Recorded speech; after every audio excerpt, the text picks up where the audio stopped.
Parents of children who are paralyzed after being treated with fake medication from a dispensary in Busia County in 2015 are crying foul. The parents converged at the Busia County Assembly with the affected children, demanding for justice for their children. They claim they have not received compensation even after the order by the High Court of Busia last year. The parents accused the county government of Busia of negligence, calling on the national government to intervene and help the children to receive proper treatment. Tumekuja County Assembly pamoja na serikali yote ya kaunti ya Busia, watoto wapelekwe kwa matibabu kwa sababu ya matukio ambayo yametokea.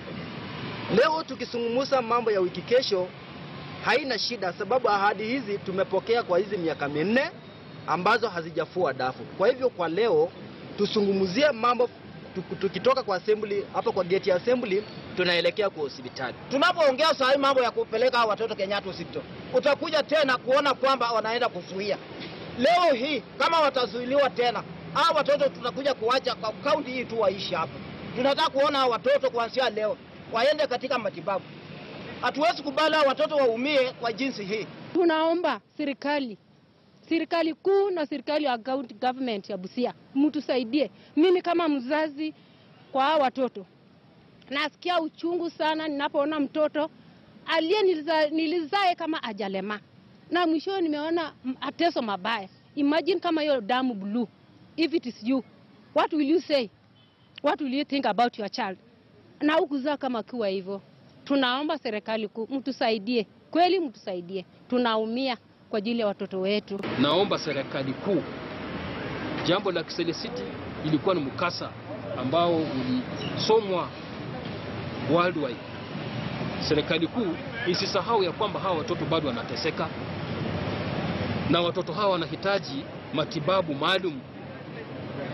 Hawa watoto wanataka specialized treatment, sio matibabu ya kupelekwa na kudungwa painkiller na kurudi nyumbani. Wanataka waende wachunguzwe sawa sawa na watibike, na hiyo gharama wazazi hawa hawawezi mudu. Kwa hivyo serikali iingie, tuone ya kwamba itasaidia vipi hii jamii. Lazima wapate haki yao, na swala ambalo wamesema hili la kusema wanataka leo matibabu ianze, tumekubaliana. Watoto hao kutoka hapa wapelekwe referral hapa county referral hospital, washughulikiwe. Kama kuna any referral ambayo itatokea kule, waelekezwe na serikali ya Busia ichukue jukumu ya kugharamia hayo katika referral yoyote.